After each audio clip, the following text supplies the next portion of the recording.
नमस्कार दोस्तों, स्वागत है आपका आपके अपने फेवरेट यूट्यूब चैनल से रिलेटेड ट्यूटर में। दोस्तों, हमारे चैनल पर आपको केंद्रीय विद्यालय एडमिशन से जुड़ी सभी महत्वपूर्ण जानकारियां टाइम टू टाइम वीडियोस के माध्यम से पिछले वर्ष से ही दी जा रही हैं। हमारा इस बार भी यही प्रयास है कि आने वाले सत्र में यानी कि 2022-23 में जो केंद्रीय विद्यालय में एडमिशन होने हैं, क्लास 1 में या फिर उससे ऊपर की जो क्लासेज हैं 2, 3, 4, 5, 6, 7, 8, 9, 10, 11, 12 जिसमें भी एडमिशन होते हैं, सब से रिलेटेड जो भी एडमिशन से रिलेटेड इन्फॉर्मेशन है वो टाइम टू टाइम आपको वीडियोज़ के माध्यम से दी जाए। दोस्तों, आज की इस वीडियो में हम आपको जानकारी देंगे कि केंद्रीय विद्यालय में एडमिशन के लिए 2022-23 सत्र यानी कि आने वाले सत्र में जो भी डॉक्यूमेंट्स लगेंगे, वो सभी इंपॉर्टेंट डॉक्यूमेंट्स की जो लिस्ट है वो केंद्रीय विद्यालय संगठन द्वारा उनकी वेबसाइट पर जारी कर दिया गया है। जो एडमिशन वाली केंद्रीय विद्यालय की ऑफिशियल वेबसाइट है उस पर ये डॉक्यूमेंट्स को अच्छे तरीके से दिशा निर्देश के द्वारा जारी किया गया है। तो चलिए एक नज़र डालते हैं और आपको बताते हैं कि कौन कौन से डॉक्यूमेंट जो हैं वो उपयोगी हैं केंद्रीय विद्यालय में एडमिशन के लिए। तो चलिए दोस्तों, इसके लिए हम चलते हैं अपने कंप्यूटर की स्क्रीन सामने। यहाँ केंद्रीय विद्यालय की एडमिशन वाली जो ऑफिशियल वेबसाइट है वो खुली हुई है। यहाँ पर डॉक्यूमेंट्स के बारे में जानकारी अपडेट हुई है जो कि एडमिशन 2022-23 सत्र में होने वाले हैं उसके बारे में है। दोस्तों, सबसे पहले मैं आपको बताना चाहता हूँ कि आपके बच्चे का बर्थ सर्टिफिकेट और आपके बच्चे की जो फोटो है वो होनी चाहिए, स्कैन कॉपी होनी चाहिए या फिर डिजिटल कॉपी होनी चाहिए। और दोस्तों, ये मैंडेटरी है, ये डॉक्यूमेंट आपको अपलोड करने होंगे ऑनलाइन एप्लीकेशन फॉर्म भरते समय। इनका जो फॉर्मेट है वो .jpeg या फिर PDF हो सकता है और जो साइज है वो 256 KB हो सकती है। उसके बाद दोस्तों, depending upon the information field in the previous section tabs of the online application form, a list of document to be presented to the concerned vidyalaya at the time of admission not while submitting the online application form will be displayed। तो दोस्तों, जो भी जानकारी आप application form में भरे हैं, सिर्फ ये डॉक्यूमेंट्स को छोड़ के, बर्थ सर्टिफिकेट और बच्चे की जो फ़ोटो है, ये दोनों छोड़ करके और कोई भी डॉक्यूमेंट आपको नहीं अपलोड करना है ऑनलाइन एप्लीकेशन भरते टाइम। जो भी आप डॉक्यूमेंट के आधार पर ऑनलाइन एप्लीकेशन फॉर्म में जानकारी भरेंगे उसके आधार पर आपको एडमिशन के टाइम पे डॉक्यूमेंट सबमिट करने होते हैं। उसके बाद दोस्तों, जितनी भी तरह के सैम्पल परफॉर्म हैं डॉक्यूमेंट बनवाने के, वो आप इसी वेबसाइट पर जाकर डाउनलोड कर सकते हैं। दोस्तों, अब मैं आपको इन्फॉर्मेशन देने वाला हूँ कि एडमिशन के टाइम पर कौन कौन से डॉक्यूमेंट सबमिट करने होते हैं। तो दोस्तों, क्लास 1 में एडमिशन के लिए प्रूफ ऑफ एज यानी कि proof of date of birth, जन्म प्रमाण पत्र के तौर पर आप इसको बर्थ सर्टिफिकेट यानी कि जन्म प्रमाण पत्र आप जमा कर सकते हैं। उसके बाद ये जो सर्टिफिकेट है ये आप notified area council, municipality, municipal corporation या फिर extract about the date of birth from the record of village panchayat, military hospital या फिर service record of defence personnel, यहाँ से जो जन्म प्रमाण पत्र है उसको बनवा सकते हैं। I scan picture of the certificate must be uploaded at the time of admission portal. तो दोस्तों, यही आपको बर्थ सर्टिफिकेट का स्कैन कॉपी आपको अपलोड करना होता है। The certificate of the date of birth should be produced before the विद्यालय at the time of admission, और ये सर्टिफिकेट आपको एडमिशन के टाइम पर केंद्रीय विद्यालय में दिखाना होता है। This will be return to the parent after verification by the Vidyalaya. इसको विद्यालय वेरीफाई करके आपको ओरिजिनल जो है वो रिटर्न कर देंगे। अब दोस्तों, दूसरा पॉइंट है for grand children of PSU project sector IHL employ, a proof of relationship of either of the chairperson child parents with the grandfather. मतलब अगर बच्चे के दादा दादी के आधार पर आपको PSU या फिर इंस्टीट्यूट ऑफ हायर लर्निंग के जो केंद्रीय विद्यालय है उसमें एडमिशन मिलता है, तो उनसे बच्चे के माता पिता का क्या रिलेशन है इसका प्रमाण पत्र आपको देना होगा। उसके बाद grand children of KVS employ, जो केंद्रीय विद्यालय के कर्मचारी हैं, अगर बच्चे के माता पिता, दादा दादी, नाना नानी केंद्रीय विद्यालय के कर्मचारी हैं, ठीक, तो उनसे उनका प्रूफ ऑफ रिलेशनशिप आपको देना होता है। दोस्तों, इससे रिलेटेड आपको सर्टिफिकेट देना होगा कि बच्चे का दादा दादी या बच्चे के माता पिता से बच्चे के दादा दादी, नाना नानी का क्या रिलेशन है। उसके बाद दोस्तों, for children applying under SC ST OBC non creamy layer EWS BPL category, a certificate stating that the child belong to the scheduled caste, scheduled tribe, EWS OBC non criminal EWS BPL category as applicable issued by the competent authority in concerned state government, union government must be provided at the time of admission। तो दोस्तों, अगर बच्चा SC ST OBC non creamy layer EWS BPL category से belong करता है तो इससे संबंधित जो कास्ट सर्टिफिकेट है या फिर इससे संबंधित जो भी सर्टिफिकेट है, चाहे वो स्टेट गवर्नमेंट के द्वारा या फिर सेंट्रल गवर्नमेंट के द्वारा इश्यू किया गया है, वो आपको एडमिशन के टाइम पर प्रेजेंट करना होता है ओरिजिनल। तो दोस्तों, ये सारे डॉक्यूमेंट्स आप अभी पहले से ही बनवा के रख लीजिए।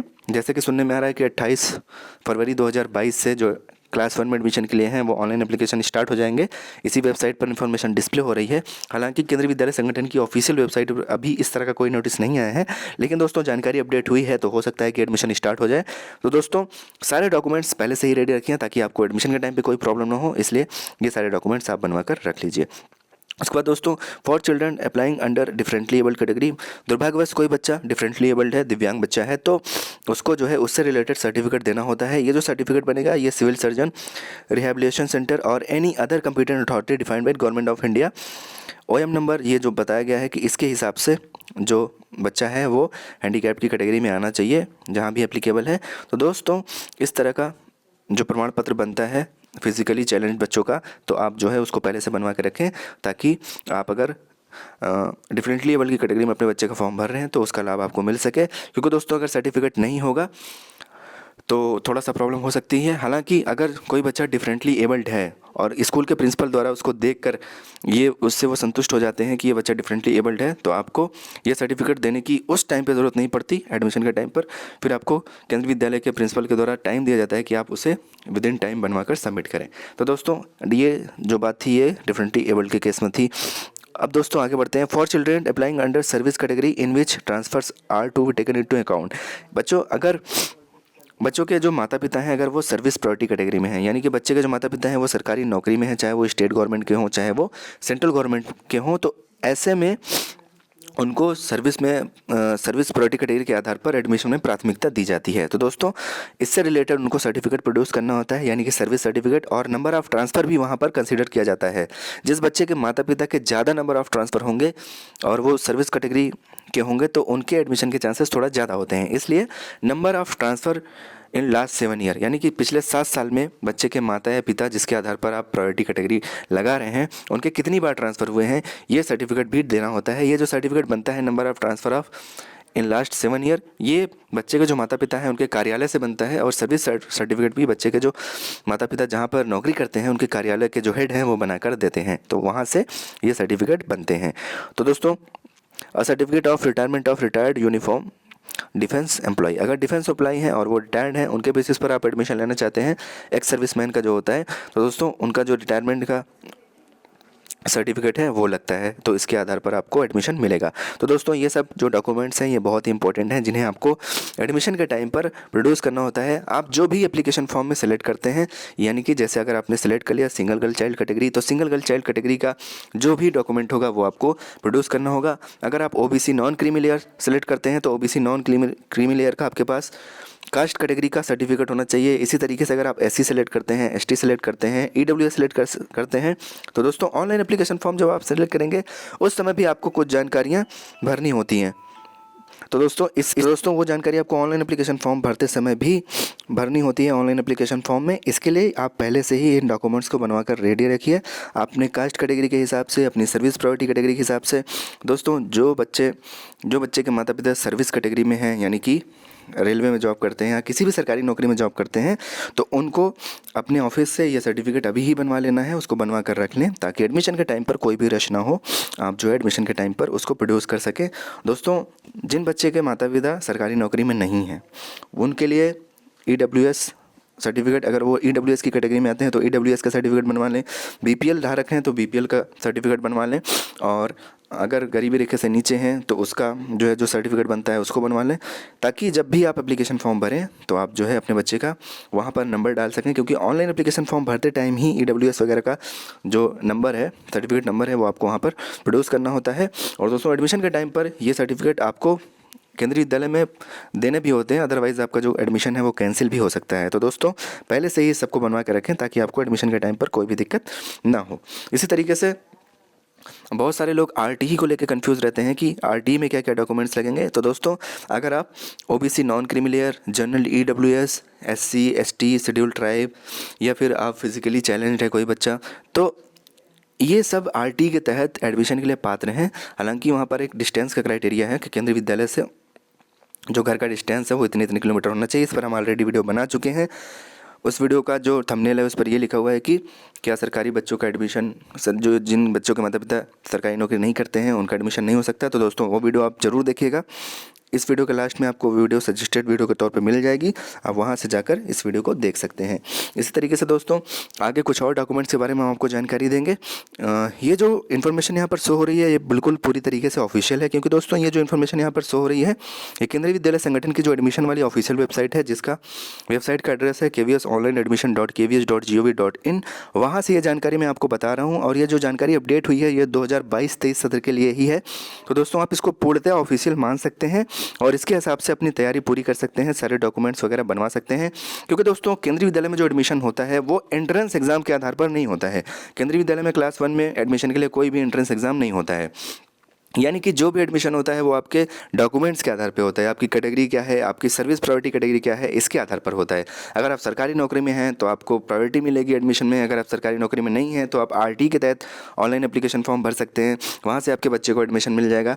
तो दोस्तों यहाँ पर सारी फैसिलिटीज़ हैं, लेकिन जानकारी के अभाव में बहुत से बच्चे एडमिशन नहीं ले पाते हैं, बहुत से माता पिता अपने बच्चे का एडमिशन केंद्रीय विद्यालय में नहीं करा पाते हैं। तो दोस्तों हमारा लगातार यही प्रयास रहता है कि आपको टाइम टू टाइम जानकारी दी जाए। जैसे भी कोई जानकारी अपडेट होती है केंद्रीय विद्यालय संगठन की तरफ से, तो हम कोशिश करते हैं कि जल्द से जल्द आप तक पहुंचाया जाए, टाइम टू टाइम पहुंचाया जाए, क्योंकि दोस्तों टाइम का भी बहुत बड़ा फैक्टर होता है एडमिशन में, क्योंकि यहाँ पर एक टाइम लिमिट होती है। हालांकि ऑनलाइन एप्लीकेशन फॉर्म भरने का काफ़ी टाइम मिलता है, आपको लगभग 1 महीने का समय मिलता है, लेकिन दोस्तों आजकल आप देख ही रहे हैं कि कोविड वगैरह का टाइम चल रहा है, तो ऐसे में बहुत सारी चीज़ें जो अनएक्सपेक्टेड होती हैं, जो कि नहीं होनी चाहिए, वो भी हो जाती हैं। जैसे कि पिछली बार बहुत ही कम समय मिला था बच्चों के जो माता पिता हैं वो फॉर्म भरने के लिए परेशान थे। क्लास 2 से लेकर उससे ऊपर की जो क्लासेस हैं उनके लिए जो एप्लीकेशन फॉर्म भरे गए थे वो ऐसे टाइम में भरे गए थे कि थोड़ा लोगों तक जानकारी कम पहुंच पाई। ऐसे में बहुत से माता पिता जो एडमिशन लेना चाहते हैं नहीं करा पाए। तो चलिए दोस्तों आगे बढ़ते हैं और कुछ जानकारी आपको देते हैं जो कि डॉक्यूमेंट से रिलेटेड है और बच्चे के एडमिशन के पॉइंट ऑफ व्यू से बहुत ही ज़्यादा इंपॉर्टेंट है। तो दोस्तों ये अगर आपको नहीं समझ में आ रहा है तो आप इसको अपने से पढ़ भी सकते हैं। केंद्रीय विद्यालय की जो ऑफिशियल एडमिशन वाली वेबसाइट है वहाँ पर जाकर आप इन जानकारी को अच्छे से पढ़ लीजिएगा। मैंने यहाँ पर कोशिश किया है कि आपको थोड़ा आसान भाषा में ये चीज़ें बताने का। फिर भी अगर आपको कहीं पर भी कन्फ्यूज़न है तो आप इसको हिंदी और इंग्लिश दोनों में पढ़ सकते हैं। उस वेबसाइट का लिंक नीचे डिस्क्रिप्शन बॉक्स में दे दूँगा, जहाँ से आप क्लिक करके जा सकते हैं और इसको अच्छे से बैठकर आराम से सुकून से पढ़ सकते हैं। क्योंकि दोस्तों बच्चों के एडमिशन की बात है, बच्चों के भविष्य का सब बात है, हो सकता है मैं कहीं पर गलत भी हूँ। तो दोस्तों इसको आप अपने तरीके से भी एक बार पढ़ के देख लीजिएगा ताकि कोई भी कन्फ्यूज़न आपको ना रह जाए। हाँ दोस्तों, अगर किसी लाइन में आपको कोई कन्फ्यूज़न है, कोई लाइन आपको नहीं समझ में आ रही कि ये क्या लिखा हुआ है, तो दोस्तों आप हमसे कमेंट में नीचे कमेंट बॉक्स में कमेंट करके पूछ सकते हैं, हम आपके कमेंट का रिप्लाई ज़रूर करेंगे। उसके बाद दोस्तों थोड़ा आगे बढ़ते हैं। यहाँ पर कुछ डॉक्यूमेंट्स और बताया गया है। दोस्तों यहाँ पर लिखा हुआ है कि a certificate of retirement for a retired uniform defence personnel, defence employ. तो दोस्तों इसके बारे में मैंने आपको जानकारी दी। Proof of residence of child, यानी कि बच्चे का जो निवास प्रमाण पत्र है वो भी होना चाहिए। दोस्तों माता पिता का जो निवास प्रमाण पत्र है उसके आधार पर बच्चे का जो निवास प्रमाण पत्र है वो बन जाता है। अगर माता पिता का है तो आप जल्द से जल्द बच्चे का भी निवास प्रमाण पत्र बनवा लें, क्योंकि दोस्तों जो रेजिडेंस प्रूफ है वो बहुत ज़्यादा इंपॉर्टेंट होता है, खासकर जब आप आरडी के तहत अपने बच्चे का फॉर्म भरते हैं तो उसके लिए फिर रेजिडेंस प्रूफ बहुत ज़्यादा इंपॉर्टेंट होता है। उसके बाद दोस्तों for children applying under single girl child category an affidavit needs to be submitted, a proforma of the affidavit can be found on clicking. तो दोस्तों अगर आप सिंगल गर्ल चाइल्ड में कैटेगरी में फॉर्म भरते हैं तो आपको सिंगल गर्ल चाइल्ड कैटेगरी का एक परफॉर्मा यानी कि एक एफिडेविट बनवा कर देनी होती है। ये एफिडेविट आप कहीं पे भी अपनी तहसील में जाकर किसी भी वकील से कह के बनवा सकते हैं। वो 100 रुपये के स्टैम्प पेपर पर आपको बनवा कर देना होता है, जिसमें आप ये डिक्लेयर करते हैं कि हमारी जो संतान है वो सिंगल गर्ल चाइल्ड है। तो दोस्तों इस तरीके से आप सिंगल गर्ल चाइल्ड का परफॉर्मा बनवा सकते हैं। दोस्तों सिंगल गर्ल चाइल्ड तभी अप्लीकेबल होता है जब किसी माता पिता की एक अकेली संतान हो, वो भी सिर्फ लड़की हो, उसके और कोई भाई बहन ना हो, तभी ये एप्लीकेबल होता है। अगर जुड़वा बहनें हैं और उसकी कोई भाई बहन नहीं है तो इस केस में भी जो एप्लीकेशन कंसीडर किया जाता है वो सिंगल गर्ल चाइल्ड कैटेगरी में ही कंसीडर किया जाता है। तो ऐसे में सिंगल गर्ल चाइल्ड कैटेगरी में आप अपने बच्ची का फॉर्म भर सकते हैं। दोस्तों ऐसे में दोनों बच्चियों का एडमिशन हो जाता है। तो अगर आपकी जुड़वा लड़कियाँ हैं और कोई आपकी कोई संतान नहीं है तो आप सिंगल गर्ल चाइल्ड में ज़रूर फॉर्म भरें। दोस्तों ये कुछ जानकारी थी जो डॉक्यूमेंट से रिलेटेड थी। आगे और भी आपको जानकारियाँ देते रहेंगे। दोस्तों उम्मीद करते हैं कि हमारे द्वारा दी हुई जानकारी से आपको ज़रूर कुछ न कुछ फ़ायदा होगा, बच्चों के एडमिशन में ज़रूर कुछ न कुछ फ़ायदा होगा। दोस्तों ये जो इंपॉर्टेंट जानकारी थी आपको देना बेहद ज़रूरी थी ताकि आप अपने documents time to time ready करके रखें। दोस्तों हम इसी तरह की जानकारी टाइम टू टाइम आपके लिए लाते रहेंगे, ये हमारा आपसे वादा है। 2022-23 सत्र में होने वाले केंद्रीय विद्यालय में जो भी एडमिशन है क्लास 1 या फिर उससे ऊपर की जो भी क्लासेस में एडमिशन होने हैं उससे संबंधित जो भी इंपॉर्टेंट इन्फॉर्मेशन होगी हम वीडियोज़ के माध्यम से टाइम टू टाइम आपको देते रहेंगे। दोस्तों बने रहिए हमारे साथ, हमारे चैनल को सब्सक्राइब करके प्रेस द बेल आइकन घंटी वाला निशान ज़रूर दबाइएगा ताकि कोई भी इंपॉर्टेंट वीडियो आपसे मिस ना हो। मिलते हैं अपने अगले वीडियो में, तब तक के लिए बाय बाय, टेक केयर, जय हिंद।